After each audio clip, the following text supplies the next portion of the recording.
Back again for another video. Today's topic will be about, how should I frame it? I never really think about these things before I even, I don't have a topic name or nothing like that. But sometimes I do, so most times I don't. But today's topic will be about her attractiveness to you and how she is attracted to you. And I mean this in a perpetual sense, not in a ephemeral sense, a temporary sense, a short-term sense. That's not what I'm talking about. I'm talking about the long-term attractiveness, her longing for you, her wanting to be in your arms and wanting to be around you. What I'm simply describing is what you have made yourself to be. Most times when a woman is attracted to something, she isn't necessarily attracted to your physical looks, even your money. I mean, she could be attracted to your money, but is she really attracted to you? She's attracted to the money. So we're not talking about these things here. And your looks are not you. As much as you want to accept them as being part of you, they are not you. Because think about it. If you were to get into an accident which completely maimed your physical looks, would you be a different person after that accident? Maybe from the traumatic experience, sure, but would you view yourself as being someone completely different in personality because you no longer look the same? I would say no. Most people would say no. So once again, I'm not talking about the superficial representation of which most people consider themselves. I'm talking about you at your essence, at your core, at your every being, to your soul. That's what I'm talking about. That's what she's attracted to. Long term. Sure, it may be some short-term things, some superficial things that gets her in the door. That could be the possibility, but for the long haul, she is attracted to you. But I want to describe you in a different way, and I'm purely framing this objectively. I mean, or you can take it personally. I don't know. Maybe you're that guy. I don't know. I know I'm that guy. I definitely look at myself that way. But when I say you, once again, I'm not talking about the superficial. I'm talking about the things that you have put within yourself in order to create yourself as what you are and what you have become to be. That's what I'm talking about. I'm talking about the books that you've read, the long excursions that you have taken in your personal life to meditate, the getting away from society to focus on who you are, the realizing that you don't understand how to read so well, so you practice that. Understanding that math is a very important cornerstone of existence, so you work on that. You work on being able to not only solve problems, but be able to apply them to applications in everyday life. You look to further yourself in your existence, to how can I put it? To raise your consciousness. A lot of people look at consciousness as something like, it's just a cliche word to say now. It really doesn't have any value anymore, but I'm saying it specifically to denote something that is different from what the common understanding is when it comes to consciousness. Consciousness is a understanding of oneself compared to the environment and how to apply oneself in the environment. It's being aware, right? It ups your awareness as well. So I can't necessarily as being aware. It's just being aware. No, it's a lot of things. But in every move that you make, every country that you visit, every language that you learn, every place that you put a marker at that is different in the world from where you came from, you raise your consciousness, because these are things that you're inputting inside yourself that are contrasted against what the environment is. You end up in Chile and you get to see a lot of the fossils there, a lot of the rare stones, amethysts, quartz. And you experience these things. Who cares about the women? You get to experience the food. You get to experience the people as a whole, the culture. You get to understand why their economy is not doing so great. And you understand again that your money is worth something compared to their money. This is a experience. This is something that when you come back to the United States, you're now aware of. something that is very different from the perspective that people may not have experienced. So thus, your consciousness becomes higher because you're once again contrasting yourself according to the environment. If you live in a very small environment and you stay in a very small environment, your consciousness won't be that high according to what the reality has to offer. But nonetheless, when you input these things inside yourself, a woman notices this because the way that you talk, the way that you express things, how did you know that? She may wonder. This is what she becomes attracted to. This is what keeps her attention. A lot of men think that is whining and dining and romance that keeps a woman attracted. No. No, it is you. It is the investment that you have within yourself.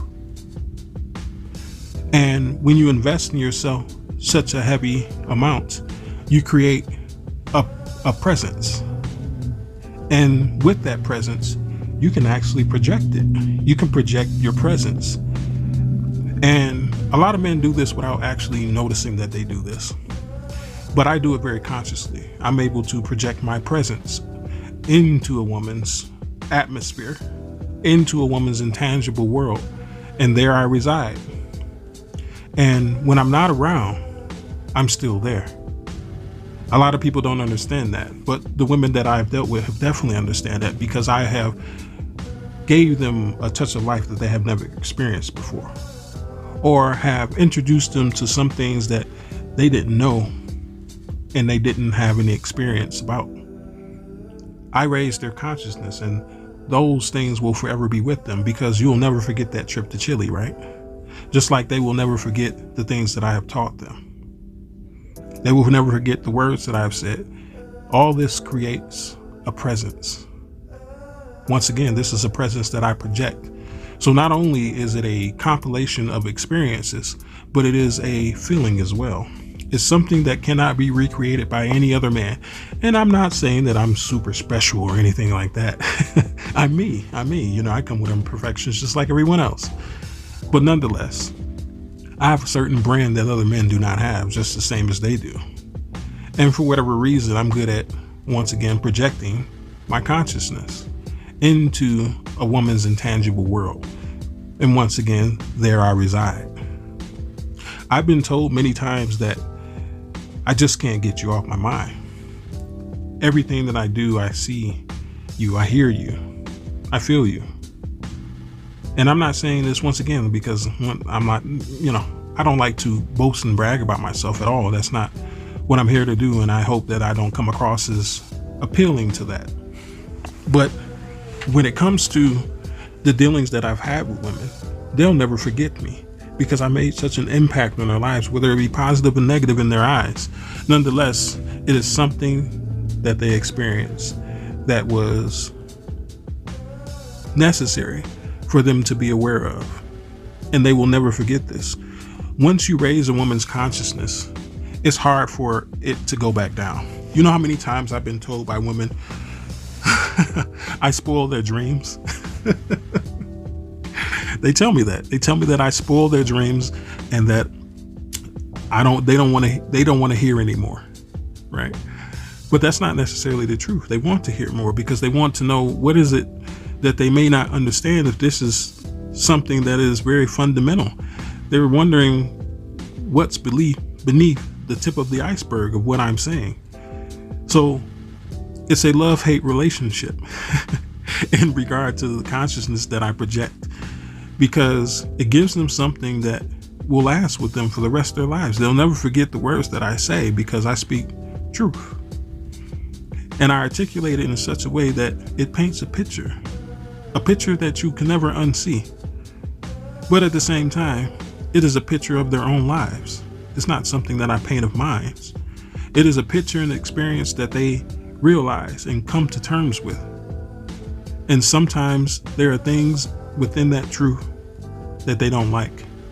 Remember, I made a video yesterday can you tell the truth and keep a woman happy? The clear answer is no, you cannot. You cannot tell a lie and keep a woman happy either, because a lot of men do that and they get caught up. And thus the woman is unhappy with the experience. because they feel like they've been bamboozled and tricked into something that was not discussed or agreed upon. But on the other flip side of this, the truth. Who could be upset with the truth? Come on. The truth is the truth. But we're talking about women here. They filter everything through their emotions, especially the objective reality. And the objective reality holds majority of the truth that we experience, right? Therefore, even telling the truth to a woman can be unpleasant. This is the compilation of things, good and bad, in regards to the truth that I tell women. Because once again, they long for the truth that they've never heard before. I get calls from people every once in a while, and they'll just ask me just the most randomest question, or I'll get a text message to just ask me the most randomest question.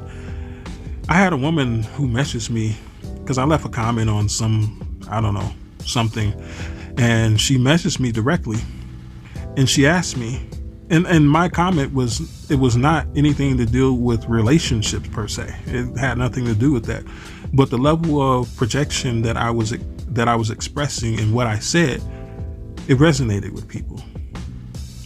And it resonated with this individual so much to the point where she decided to message me. And once again, what she asked me was clearly out of context, but she understands something because I didn't say anything about what I do per se and what I'm able to do and my capabilities. But she asked me, how can I make myself more attractive to men? How can I make myself more appealing to men? Those are the line of questions that she asked me, and I know exactly how to do it.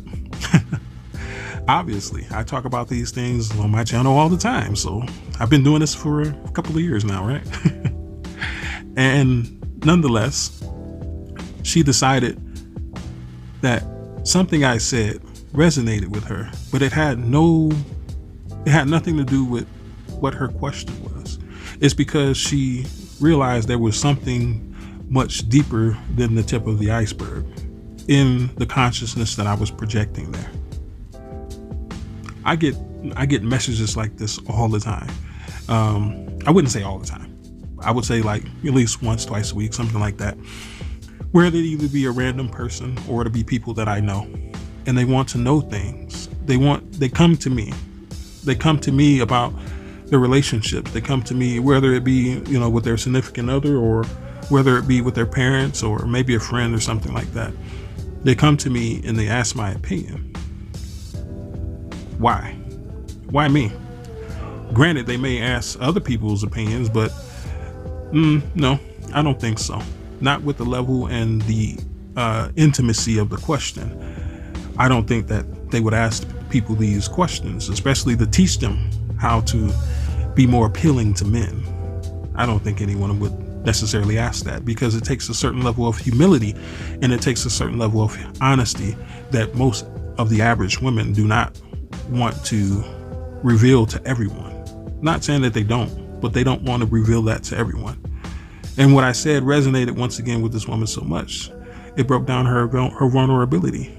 Thus, she was attracted to what I was projecting, and the attraction drew her to seek knowledge.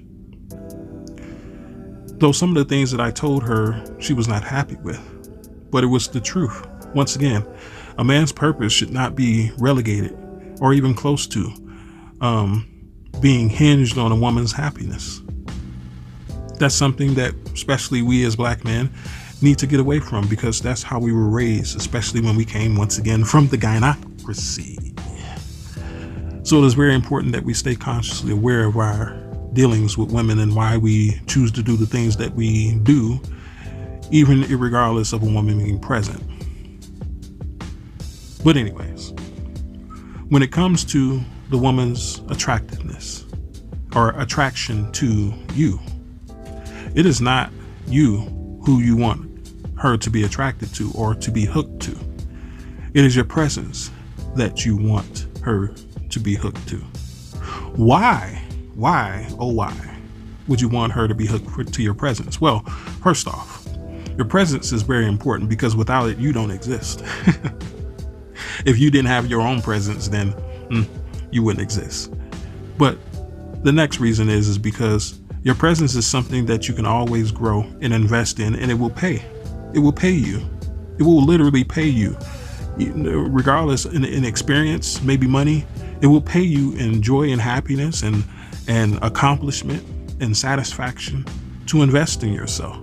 When you invest in yourself, you increase your consciousness and thus increase your presence, right?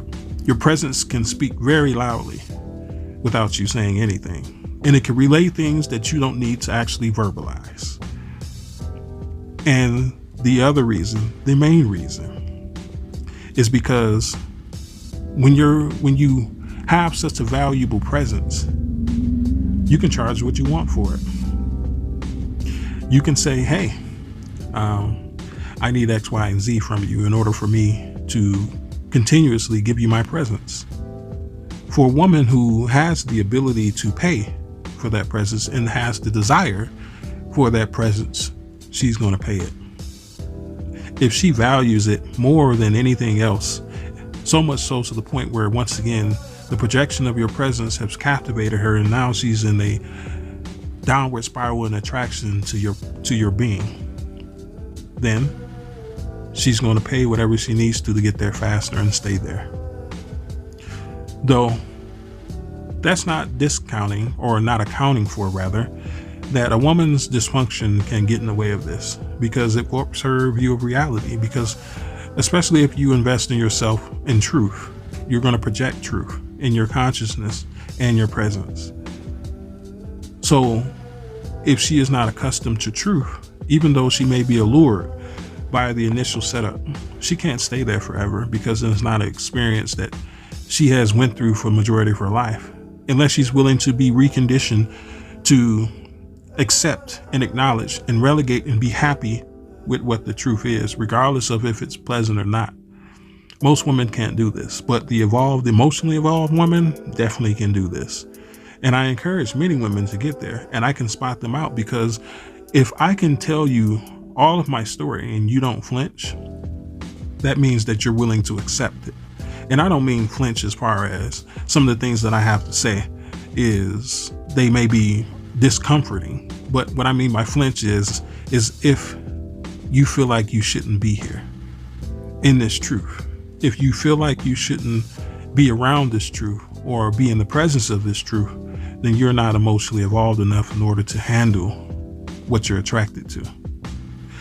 I mean, oftentimes, especially in the Black community, which this is another topic, maybe I'll go down the line with it in the future, I don't know, but oftentimes we tend to get with people who we're attracted to, instead of and not realizing that just because you're attracted to someone doesn't mean that you should necessarily be with them. And that's the truth. That's something that I have to face as well. As heart-wrenching and as anticlimactic that may be, it's still the truth, and I have to accept that that's the truth of things.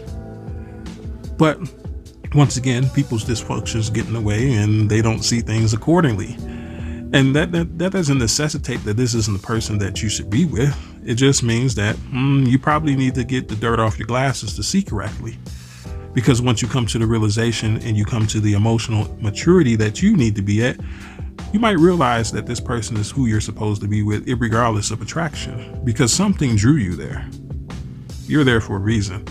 But a lot of people they're not at the echelon that they should be in their emotional maturity and maybe their own experiences in order to be able to be with this person.